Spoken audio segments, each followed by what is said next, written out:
Roger, pardon. Et Marcel aussi.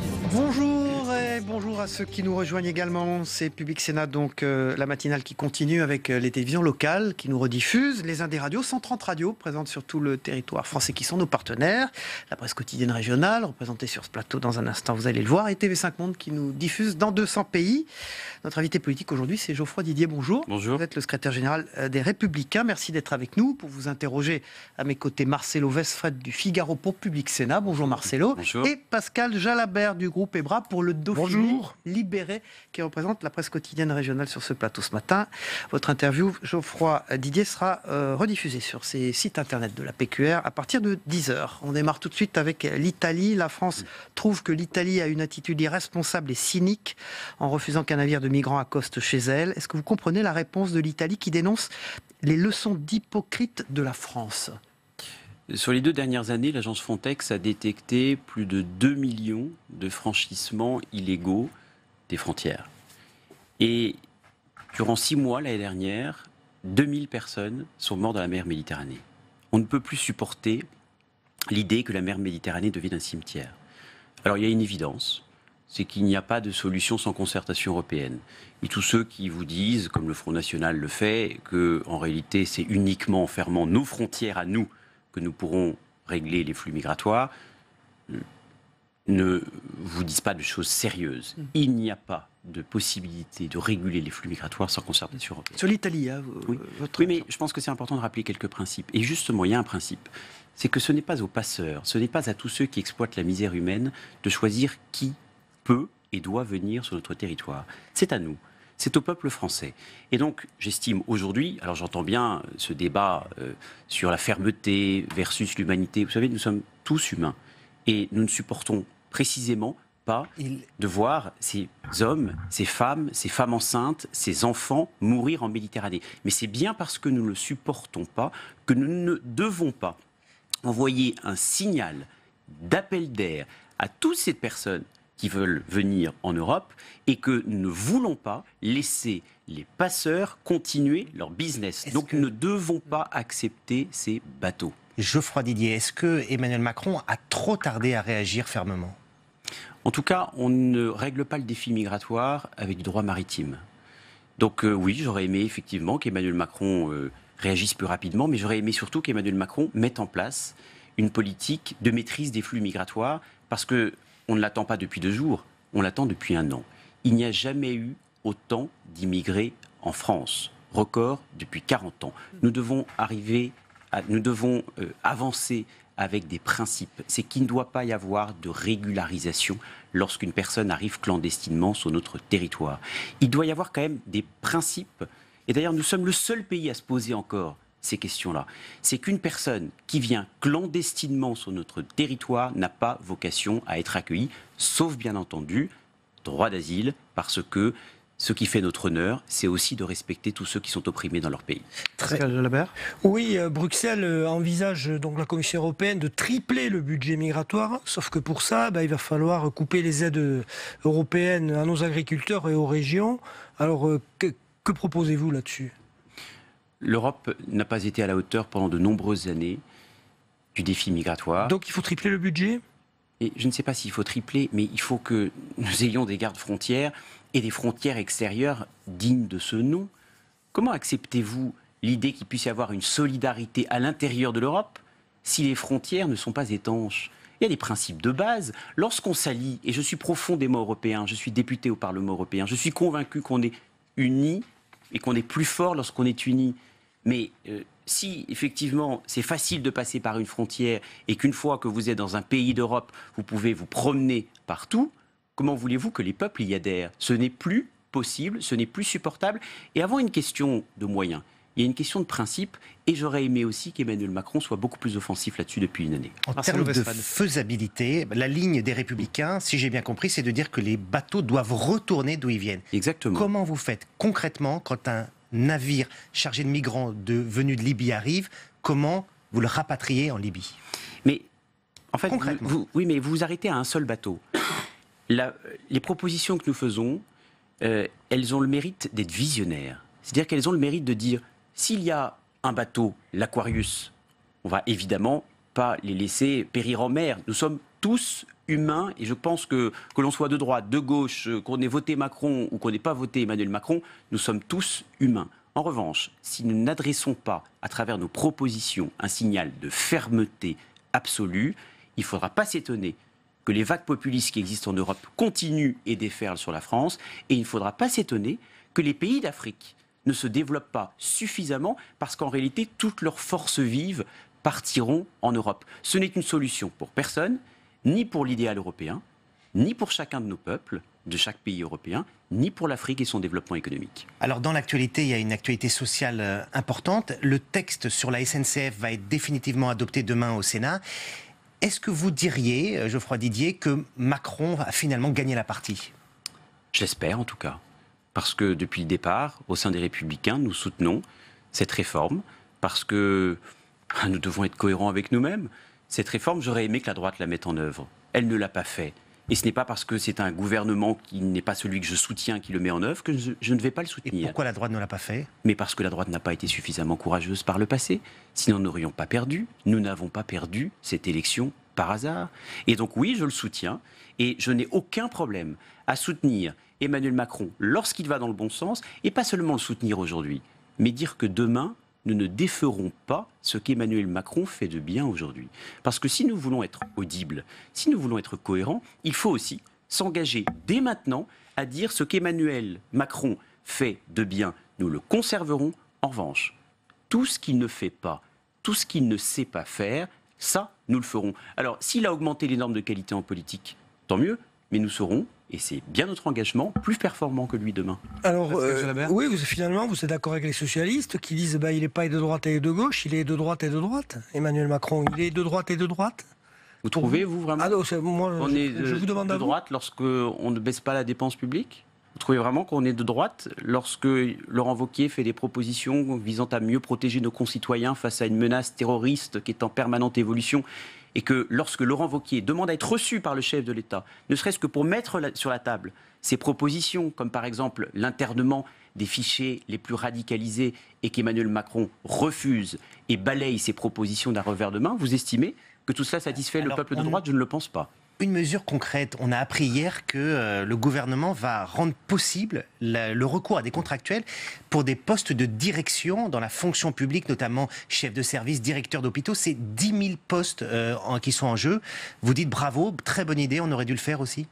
Je n'y suis pas opposé. Je pense qu'il y a évidemment des postes dans la fonction publique qui peuvent devenir contractuels et non plus avec la garantie de l'emploi. Mais je voudrais aussi vous dire quelque chose. Ça va peut-être vous étonner venant de quelqu'un de droite. Mais moi, je crois beaucoup à la fonction publique. Et je crois qu'elle n'a pas été suffisamment valorisée, qu'elle n'a pas été suffisamment rémunérée au mérite. Et que nous avons besoin de fonctionnaires. Nous avons besoin de beaucoup plus de policiers, beaucoup plus de gendarmes. Et j'ai regretté, effectivement, je l'ai déjà dit publiquement, que la droite ait baissé le nombre de policiers. Mais je pense, effectivement, qu'il y a aujourd'hui une rationalisation. Mais vous savez, pendant la campagne présidentielle de François Fillon, je n'ai pas aimé ce discours qui consiste à dire on va supprimer 500 000 postes, 600 000 postes de fonctionnaires, qui dit mieux, sans même dire d'ailleurs quel poste de fonctionnaire. Ce qui fait qu'on a angoissé 5,5 millions de nos concitoyens. Je pense qu'on aurait pu effectivement leur dire que nous allions rationaliser la fonction publique, mais que nous allions aussi la valoriser et mieux la rémunérer, c'est-à-dire une rémunération au mérite. Oui, autre annonce hier, les privatisations, ou les cessions de participation. Alors il y a Aéroport de Paris, il y a Engie, et puis il y a la Française des Jeux. Est-ce que l'État se prive encore d'un jackpot comme il l'a déjà fait pour les autoroutes? Je ne suis pas opposé au principe, aux privatisations. Il y a des privatisations qui ont été un succès. France Télécom qui est devenue Orange, Renault qui s'est rapproché de Nissan. Mais quand même, Aéroport de Paris, on est en train de brader notre patrimoine national, notre patrimoine stratégique, le foncier et l'exploitation d'aéroports internationaux, c'est-à-dire de frontières de la France, que sont Roissy, Charles de Gaulle et Orly, avec une augmentation des prix qui est garantie. Ça a été le cas avec la privatisation des autoroutes, qui a augmenté de 20% les péages sur 10 ans. Donc non seulement nous bradons un patrimoine stratégique, nous vendons les frontières de la France. Il suffit de voir ce qui s'est passé avec l'aéroport de Toulouse, qui a été racheté par les Chinois. Non, ça, je n'en veux pas. Et surtout, je regrette une chose, c'est qu'il n'y ait aucune vision industrielle et stratégique de la part du gouvernement. On a besoin d'un peu d'argent. Moi, je peux vous donner des exemples où on pourrait aller récupérer l'argent. On a besoin d'un peu d'argent, donc on vend l'aéroport de Roissy. Mais qu'est-ce qu'on vendra demain ? Est-ce que, justement, d'après vous, vous êtes chargé des questions de logement à la région Île-de-France, est-ce qu'on brade les HLM actuellement, puisque la loi logement va permettre de vendre 40 000 logements en bloc, par bloc. tout à fait, par an? Ce projet de loi, qui est toujours en discussion, qui arrive bientôt au Sénat, et il a des mérites, mais il a considérablement fragilisé les bailleurs sociaux, qui sont, et ça Emmanuel Macron ne l'a pas compris, qui sont des acteurs de proximité. Et nous avons besoin de ces acteurs de proximité dans des quartiers oubliés, compliqués, reculés, enclavés.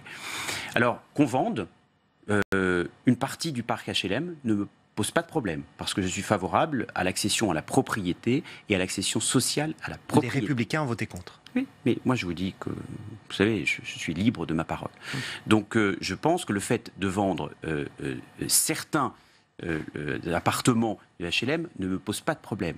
Mais je trouve que la manière dont le gouvernement a pris le problème en fragilisant ses bailleurs sociaux est un vrai problème. Et d'ailleurs, tout à l'heure, je disais où est-ce qu'on peut aller trouver de l'argent. Mais bien, par exemple, moi j'aurais aimé, et le gouvernement n'a pas eu ce courage-là, que lorsqu'on est privilégié, lorsqu'on a des parents qui sont privilégiés, je ne vois pas pourquoi on devrait encore bénéficier des APL. Oui. Eh bien, ça aurait été une source d'économie considérable et le gouvernement, évidemment, n'a pas eu ce courage-là. Oui, Emmanuel Macron doit encore parler des aides sociales aujourd'hui au Congrès de la Mutualité à Montpellier. Alors, est-ce qu'on dépense, comme il le dit lui-même, trop de pognon dans le système social français ? Oui, j'ai vu la ficelle de communication un peu grosse qui consiste à faire semblant de dire quelque chose qu'on n'avait pas envie de dire, mais en réalité, en faisant circuler la vidéo. Bon, ça fait un peu années 80, mais pourquoi pas ? Ça vous rappelle le style de Nicolas Sarkozy, ça ? Je ne sais pas, mais le fait que la solidarité coûte cher, oui, bien sûr. Le fait qu'il faille rationaliser et simplifier les aides sociales, oui, bien sûr, c'est un truisme. Et effectivement, ça aurait dû être fait par la gauche et par la droite depuis de nombreuses années. Mais je suis aussi très attentif au fait que nous préservions des allocations qui sont fondamentales. Je pense à l'allocation adulte handicapé, je pense au minimum vieillesse et je pense aussi à la prime d'activité. Parce que si on décourage l'activité, en réalité, on obtiendra précisément la sur le reste à charge. Et sur le reste à charge zéro pour certaines lunettes. Oui, mais attendez, juste une chose. Nous avançons avec une proposition qui est simple et qui est constante. C'est que nous voulons une allocation sociale unique avec un plafonnement à 75% du SMIC. Pourquoi ? Parce que tout simplement, nous avançons avec un principe à droite qui est celui de l'effort, du travail et du mérite, et qu'on ne doit pas être aussi bien rémunéré par l'assistance, la solidarité, ou parfois dans certaines situations l'assistanat, que par le travail. Ça, Édouard Balladur le disait en 93 et ça a continué. Vous avez été quand même au pouvoir pendant 20 ans depuis et personne n'y a touché, ni la droite ni la gauche. Il ne vous a pas échappé qu'il y a eu aussi du François Hollande, qu'il y a eu aussi un gouvernement socialiste, oui, bien sûr. Et que depuis un an, on a eu aussi de belles promesses, de grands discours. Mais moi, je me tourne vers les Français qui nous regardent. Est-ce que vraiment ils ont l'impression que depuis un an, ils vont mieux ? Est-ce que leur pouvoir d'achat a augmenté ? Est-ce qu'ils ont l'impression que l'insécurité a baissé ? 600 agressions par jour dans notre pays. 700 cambriolages par jour dans notre pays. Est-ce qu'ils ont l'impression que le communautarisme recule ? Est-ce qu'ils savent que la dette ne baisse pas ? Donc attention, il y a les commentaires, il y a les déclarations, il y a ce bougisme dont fait preuve Emmanuel Macron. Et puis après, aujourd'hui et surtout demain, il y aura un bilan avec un manque de résultats. Allez, c'est Geoffroy Didier, secrétaire général des Républicains, qui est notre invité politique ce matin. On passe à la politique. Votre parti a des frictions au sommet des Républicains. C'était très politique ce que nous disions. C'est vrai, mais là, le numéro 2 du parti, Virginie Calmels, c'est encore plus politique, a été recadrée hier par Laurent Wauquiez. Elle trouve qu'il n'y a pas de concertation dans le parti. Est-ce que vous entendez ces critiques ? Vous êtes bien placé, vous êtes secrétaire général du parti. Vous voyez les choses. C'est pas politique, c'est plus politicien pour le coup. Et ça a moins d'intérêt que tout ce dont on vient de parler. Elle est politicienne, Virginie Calmels ? Non, c'est pas ce que je dis. Je dis que les remarques que vous souhaitez me faire dire seraient d'ordre plus politicien. Virginie Calmels, elle a du talent, elle a l'énergie, elle est jeune, elle vient de la société civile. Et d'ailleurs, c'est pour toutes ces raisons-là que Laurent Wauquiez l'a choisie comme numéro 2, puisqu'il a désigné une équipe dirigeante avec des personnes nouvelles, qui sont en général parlementaires, élus locaux, et qui ont peut-être le mérite de ne pas avoir été ministre et donc de ne pas devoir répondre du passé, ou peut-être devrais-je dire, en tout cas à vous entendre, du passif de la droite. Donc elle n'est pas numéro 2 par hasard. Après, vous savez, il y a un esprit d'équipe. Hein. Le mondial de foot commence demain. Je ne sais pas, dans une équipe, on doit être sport. Donc on ne doit pas mettre des buts contre son camp.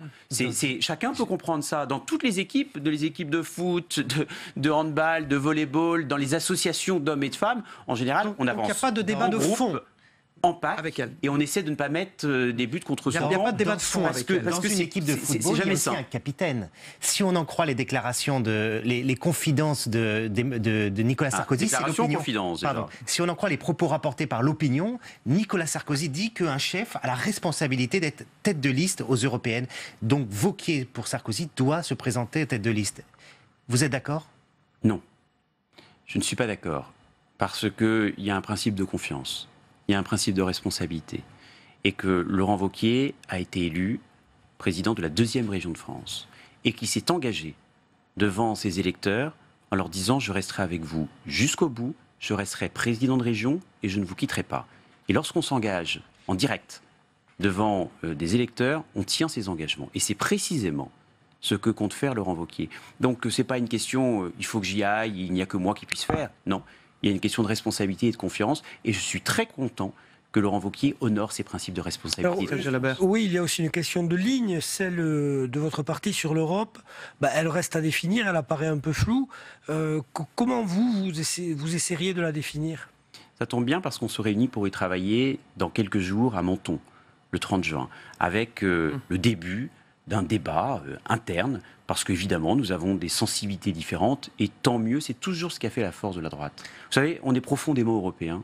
On est profondément européen, je le suis, en tant que député au Parlement européen, parce que l'Europe, d'abord, c'est notre civilisation, c'est notre culture, c'est une évidence, et aussi parce que nous avons besoin d'Europe, précisément pour maîtriser les flux migratoires, précisément pour concurrencer avec les États-Unis et la Chine. En revanche, c'est bien parce qu'on est européen que nous voulons aujourd'hui préserver cette Europe. Et moi, ce que je souhaite faire, c'est que nous agissions de manière à ce que l'Europe devienne un bouclier face à une mondialisation sauvage, sans règles, et un bouclier aussi face à une immigration totalement immaîtrisée et totalement incontrôlée. Geoffroy Didier, dans l'agenda de Laurent Wauquiez, il y a un rendez-vous le 18 juin avec Sens commun, l'émanation politique de la Manif pour tous.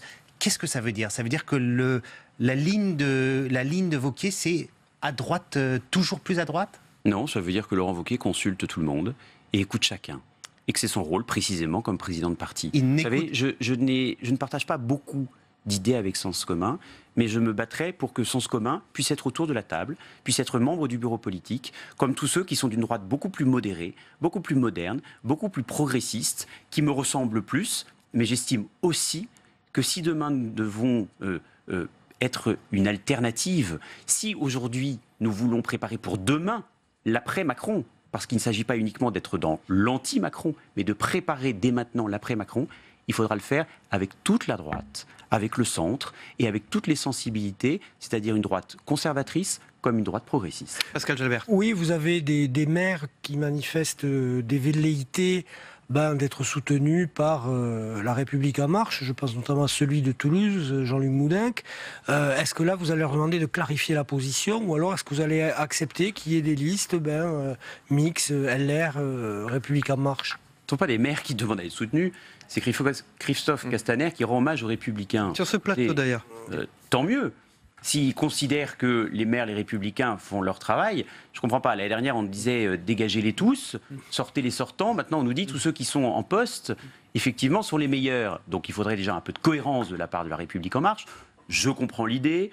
La ficelle est un peu grosse, le piège nous est tendu. Eh ben, vous savez, on va être très simple, très clair, très sain et très constant. C'est-à-dire que nous allons dire, nous allons avoir des têtes de liste, les Républicains, partout, parce que nous sommes persuadés et convaincus que nos maires et que nos candidats, que tous nos élus locaux sont les meilleurs. Et c'est ce qui fait la force de notre mouvement, c'est que nous bénéficions non seulement de militants formidables, mais aussi d'un véritable maillage territorial des élus locaux. Geoffroy Didier, secrétaire général donc, des Républicains, merci d'avoir été notre invité. Vous avez des problèmes comme les socialistes avec les anciens présidents Vous avez tout à l'heure dit que vous n'étiez pas d'accord avec Nicolas Sarkozy. C'est un problème, sa prise de parole, comme ça l'est pour François Hollande, pour les socialistes. Je peux ne pas être d'accord avec Nicolas Sarkozy sur un point précis.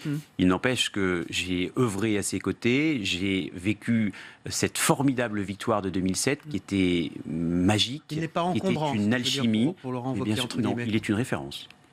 Merci Geoffroy Didier, secrétaire général des Républicains, d'avoir été notre invité politique. On passe au débrief de vos propos dans un instant. Merci.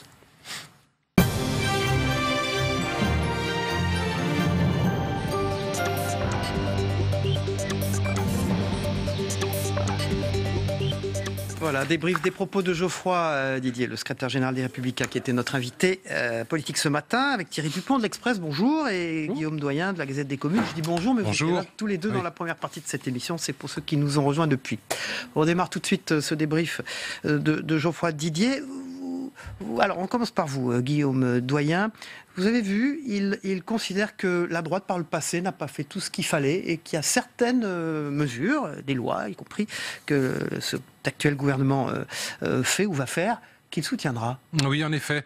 Là, on a, avec lui, on a un peu toute l'ambiguïté du positionnement de LR qui réussit pas à clarifier au fond. C'est où exactement se trouve-t-il? Et je pense que là, le LR est piégé par le en même temps du macronisme, absolument clairement. Quelle est la distinction aujourd'hui entre les positions macroniennes, macronistes comme vous voudrez, et celle des Républicains, surtout de quelqu'un comme Geoffroy Didier, qui a tenu un peu ce matin le discours du modernisme, de la modération, etc. Bon, peut-être opportuniste, mais il pourrait très bien être aujourd'hui chez Macron, si vous ne l'écoutiez pas, comme d'autres d'ailleurs. Mais là, aujourd'hui, je n'ai pas été convaincu qu'il y avait une parole républicaine totalement divergente, avec un projet totalement différent de celui de Macron. D'autres républicains le sont en revanche. Il y a des points de différence. Il y a des points de différence, c'est notamment sur la baisse de la dépense publique. En tout cas, les critiques que font les républicains à l'actuel gouvernement, c'est de ne pas baisser la dépense publique. Et c'est bien sûr... lorsque la droite est en difficulté, elle se raccroche au régalien. C'est exactement ce qu'il a dit sur ce plateau il y a quelques minutes. Lorsque la droite est en difficulté, elle se raccroche au régalien. C'est donc de ne pas. Il reproche au gouvernement de ne pas prendre en compte la menace terroriste à son juste niveau. Est-ce qu'on peut dire qu'il y a l'émergence d'une nouvelle génération de républicains, Guillaume Doyen? Non, je ne vois pas où est l'émergence d'une nouvelle génération. Je fais référence à ce qu'il a dit par exemple sur Virginie Calmels, numéro 2 du parti. Qui est, oui. Vous avez vu qu'il y a moi je vois plutôt l'émergence, si vous voulez, d'une rupture chez les Républicains, lesquels cherchent un positionnement entre le FN et la République En Marche, si vous voulez. C'est plutôt ça que je vois. L'émergence d'une nouvelle génération, non, c'est pas encore le cas. Mais je vous dis, on ne pourra pas la voir. De toute façon, tant qu'il n'y aura pas un corpus programmatique clair et net chez eux. Oui, le régalien, mais chez Macron, le régalien est fort aussi. Cette notion-là est quand même assez forte. Comme un pur jacobin aussi, lui. Oui, alors, je reviens sur les ambiguïtés. On voit bien que, par exemple, entre Virginie Calmels et Laurent Wauquiez, il y a des différences. Il faut rappeler, c'est la vice-présidente des Républicains. Elle est première adjointe d'Alain Juppé à Bordeaux, donc elle était plutôt sur une ligne, on va dire, modérée. Et sur les questions européennes, il y a eu cette semaine un échange ce qui m'intéresse là, c'est surtout une libérale. Alors qu'on voit bien que chez les Républicains, il y a une tentation un peu, je dirais, du protectionnisme.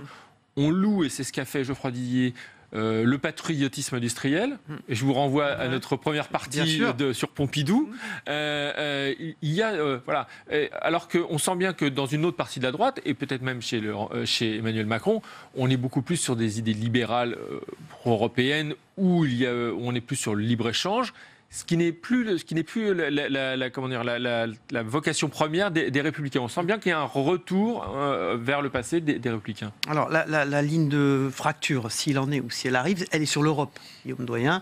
Donc, Virginie Calmels s'était exprimée sur cette fameuse affaire, qui l'a d'ailleurs distancée de Laurent Wauquiez. Plus rapprochés non plus des gens d'Alain Juppé, qui ne l'ont pas vraiment soutenu non plus. Donc qu'est-ce qui va se passer là? Ils ont une convention, ils vont en traiter, l'a annoncé Geoffroy d'ailleurs Didier ce matin. Qu'est-ce qui peut sortir de ça? Chez les Républicains, est-ce qu'il peut sortir une ligne claire, arrêtée, nette et franche, si vous voulez, notamment sur les questions européennes, notamment sur les questions de protectionnisme. Je pense pas, je le trouve encore flou, moi, sur ces affaires-là. Qu'est-ce que ça veut dire quand vous dites ils vont rester dans un le flou, bouclier, ils vont rester dans le flou. Ils vont rester dans le flou. Soyons sérieux, c'est bourré de libéraux chez eux et c'est aussi des protectionnistes. Oui, mais en fait, il n'y a pas... si vous entendez quelqu'un comme Jean Leonetti, qui est un centriste...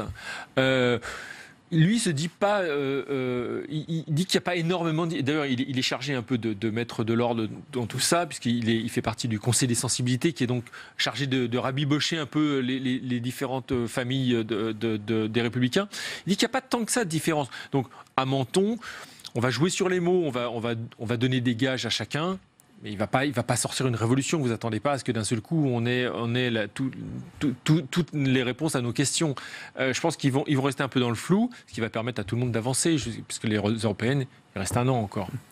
Laurent Wauquiez, il n'a pas que ce problème. Il a aussi des présidents de région comme lui. Lui est président donc d'Auvergne-Rhône-Alpes. Il y a aussi Xavier Bertrand dans le Nord. Il y a aussi à Paris. Valérie Pécresse.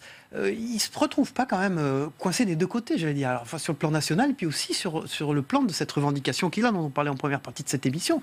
Président de région qui agit avec d'autres présidents de région issus de son parti qui agissent aussi. Oui, qui sont pas les deux que vous venez de citer ne sont pas inertes. Si vous parlez finalement, est-ce qu'il exerce un leadership sans faille aujourd'hui sur son camp? La réponse, elle est non, évidemment. Valérie Pécresse est aussi connue, sont aussi des rivaux de taille. Mais je vous dis franchement, demandez aux Français aujourd'hui quelle est la différence entre le programme porté par les Républicains et celui porté par La République En Marche. Ils auront bien du mal à vous le détailler. On est quand même dans l'effet d'annonce. C'est un peu la République En Marche lutte pas assez contre l'immigration, elle est pas assez protectionniste, mais il n'y a pas clairement des mesures claires, carrées, qui permettent aux Français de se positionner. C'est ça que je veux dire. Je ne dis pas qu'il n'y a pas de différence idéologique. Je dis que vis-à-vis de l'électeur, ça reste confus.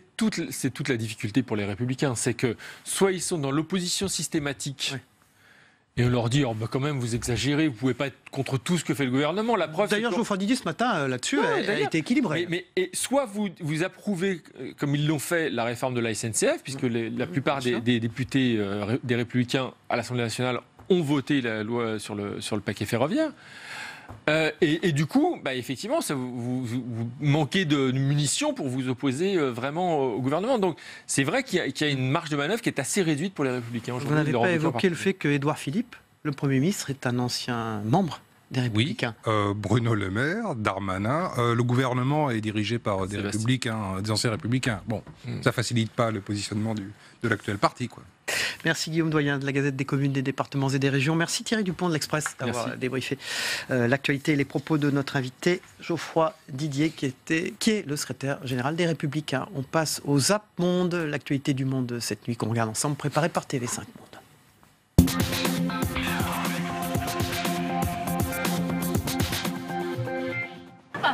Acquitté, libéré, mais après. Jean-Pierre Bemba reste un homme de poids dans l'échiquier politique congolais. Sa libération ce mardi a mis en joie les militants de son parti qui le voient bien évidemment jouer un rôle important dans la présidentielle de décembre. C'est un patriote et c'est quelqu'un qui est épris de beaucoup d'abnégation. Et nous savons qu'il revient redonner du tonus déjà là, à en croire à sa libération. Les esprits sont déjà électrisés. Ce conseiller de Donald Trump avait déclaré qu'il y avait une place spéciale en enfer pour Justin Trudeau. Il reconnaît que ses propos étaient inappropriés. Une accalmie, mais le Canada demeure dans la mire du président. Donald Trump n'a toujours pas digéré que Justin Trudeau est qualifié d'insultant ses tarifs douaniers sur l'aluminium et l'acier. Cela coûtera cher aux Canadiens, prévient-il. À Ottawa, la stratégie ne change pas. Pas question de contribuer à une escalade des tensions. Il aura fallu 2 entretiens téléphoniques ces dernières 48 heures entre Alexis Tsipras, le Premier ministre grec, et son homologue macédonien Zoran Zaev pour conclure un marathon diplomatique lancé 1 an plus tôt. En fait, une vieille querelle entre Grèce et son voisin du Nord, la Macédoine. Depuis 27 ans, Athènes demande à Skopje de changer de nom. Ce mardi, les 2 responsables ont annoncé un accord sur ce point. Le nom est digne et géographiquement précis, la République de Macédoine du Nord, avec une traduction dans toutes les langues. Ils sont plusieurs dizaines à vivre dans ce camp, cachés dans la forêt. Nous sommes dans la région du sud-ouest au Cameroun, en zone anglophone. Mais ici, c'est le drapeau bleu et blanc de l'Ambazonie et celui des ADF qui flottent au vent. Les ADF pour Ambazonia Defense Forces. C'est le principal groupe armé indépendantiste au Cameroun anglophone. Ces hommes n'étaient pour beaucoup que de simples fermiers. Ils expliquent avoir rejoint la rébellion après avoir subi les violences de l'armée camerounaise, l'armée de la République, comme ils la surnomment.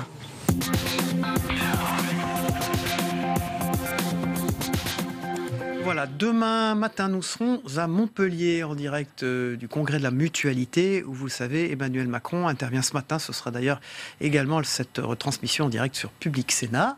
Donc on se retrouve demain à Montpellier. Bonne journée à tous, au revoir.